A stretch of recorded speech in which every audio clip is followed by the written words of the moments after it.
Hi everyone, welcome back to another IGTV. I've been teasing this one for a while and people always ask me what the inspiration behind the name In-House Potter was, so I thought it's time for the big reveal. It's been really interesting to see your guesses on this. There's been ones relating to Harry Potter, pottering around as in being busy all the time, and even some relating to gardening, and although I do absolutely love Harry Potter, none of those are correct. So there's a little story behind this, as you could probably imagine. Oh, we've now got a friend joining us.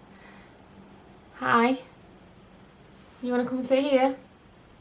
So when I was going through my undergrad, postgrad, masters, and maybe even looking for jobs, I'd always be wary about telling people where I was from, and it's not because I'm ashamed of it. I'm quite proud of where I live and where I've grown up, but there's certain connotations around different cities, and specifically I found in the legal profession.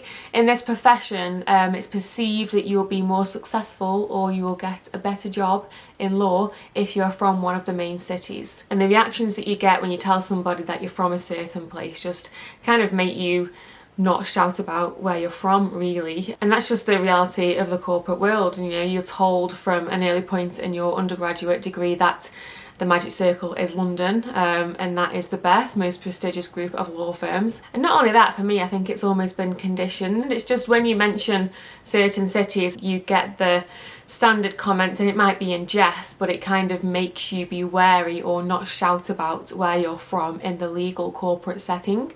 I even once had an interviewer say to me, you know, why have you gone to that university when you could have gone to XYZ? So I guess it's just been ingrained in me for a while. So one of the reasons that I started In-House Potter was to show that you don't have to be from a certain background to be successful in law. Like I've said many times before, if I didn't discover In-House, I don't think I would be qualified now, as I just wouldn't have pursued law. I just didn't think that I would fit in. I am not going to discount the fact that where I'm from might have had an input into that. I've now found my place in the law, and although I understand why at the time I didn't shout about where I was from, sorry, my battery just went then, that's annoying. But yeah, I've now found my place in the law, and although I can understand why I didn't talk about it at the time, unless you face discrimination because of where you're from, which is a whole different issue to what I'm talking about here, then the location that you're from shouldn't make a difference to your success. So I wanted to nod to where I'm from in the name of my page, out of pride, but probably out of defiance too, because that's just me.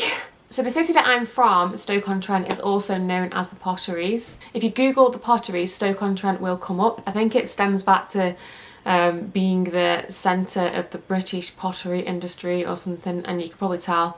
To be fair, I'm not that clued up on the history of it. I'll probably get some grief for that, but that's where it comes from. If you are from Stoke, it's very well known. There's like a shopping centre name after it, and the Stoke City Football Club referred to as the Potters, and all sorts. It's nothing, you know, extraordinary. It's just a few kind of references like that. And there were some people from Stoke that guessed the reason behind it, because it is so obvious if you're from here, but if you wouldn't know, you wouldn't know. So there it is. And I haven't really spoken about it that much, to be honest, that I'm from Stoke-on-Trent. I mentioned it in my very first blog post on my website, but for some of you watching this, you might be learning something new about me today. Somebody wanted to feature. She obviously lives in Stoke as well, so she knows all about the place. Not that she goes out of the house. She's too pretty for that. Yeah, in terms of my accent, people have said to me that know me well, you sound so well spoken on your videos and your Instagram stories, which obviously means that I'm putting my posh voice on. I think it's just an automatic thing. I'd love to sound more Stokey, to be honest, but I think it's just that thing similar to what your mum used to do, and you're like, Mum, why are you speaking like that on the phone? It's just your phone voice.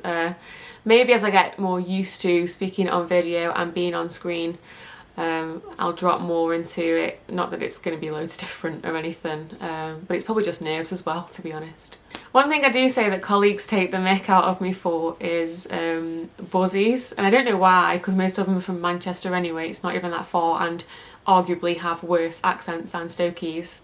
Don't at me. But if we'd be working on a project that involved a bus and I'd be like, have you sorted the buzzes out? They'd just be like all over it.